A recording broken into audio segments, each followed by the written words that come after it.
So hello বন্ধুরা, কেমন আছো তোমরা? আশা করি সবাই ভালো থাকবেন। আজকে আমরা আয়া পড়ছি এখানে একটা কাজের জন্য, যে পূজা দিবার লাগি এখানে এসে পড়ছি আমরা ব্লগ বানাবার লাগি। এটা খালি শুরুয়াত করেছি, এটার আগের তা ভিডিও শ্যুট করতে পাইনি।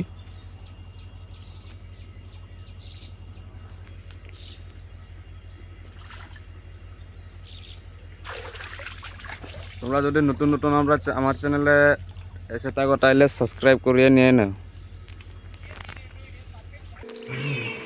সো গাইজ, ফাইনালি কবিরাজ অনেকক্ষণ থেকে ওর সামানগুলো দিয়ে সেরে এরপরে পূজার জন্য রেডি করে দিয়ে দেয়, ফুল টুল দিয়ে দেয়। আমি ভিডিওটা অল্প কেটে দিয়েছি, যে ভিডিওটা বেশি লম্বা, ওর জন্যে ফুল মূল দিয়ে সেরে এরপরে দিয়ে ও পুজো দেনা শুরু করে, যে পূজাটা উপর ডেকে মোমে আগুন টাগুন ধরিয়ে দেয়। এরপরে গিয়ে ও কিছু ভগবান, কালী, শিব ওইগুলোর থেকে সবের থেকে আমরার জন্যে যে ঘরে সুখ সুবিধা অনেক কিছু ভালোর জন্যে প্রার্থনা করে দিচ্ছিল। এরপরে আসে আমাদের মেন কাজ, যে আমাদের মাকে আগে মন্ত্র করে দিয়ে পাঠায়। এরপরে দিয়ে আমি আমাকে ডাক দিয়ে যে আসো তুমি এখন তোমার বাড়ি। এটা হইলে ফুলটা দিয়ে দিচ্ছে, যে কে কয় কিসের জন্য ফুলটা দিয়ে দিচ্ছে এটা তো আমিও জানি নয়। মার কাজ শেষ, এখন ও সুতা ছিঁড়িয়ে দিয়ে চলে যায়। এরপরে আছে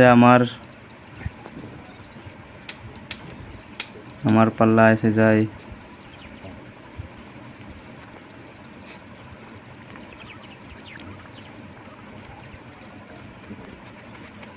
আমিও এরপরে দিয়ে সুতো সিঁড়ি দিয়ে চলে যাই। তো বন্ধুরা, আপনারা অবাক হয়ে গেছে মনে হয় যে এটা কি চলছে। এটা আমাদের ইন্ডিয়া ত্রিপুরাতে নর্থ ইস্টের একটা নিয়ম আছে, যে বছরে একবার শুদ্ধ হতে লাগে, না হলে যে তোমার ঘরের মধ্যে যে সমস্যা হতে পারে, যে ঘরের লোকগুলা অসুবিধা হইতে পারে, অসুখ বিসুখ হইতে পারে। এই জন্যে যে বছরটা একটু সুন্দর করে চলে যেত, ওই জন্যে এটা পুজোটা দেওয়া হয়।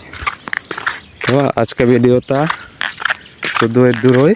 আর এখন আমি ঘরে যাব, ঘরে গিয়ে একটু স্নান টান করে তো থাকতে হবে না।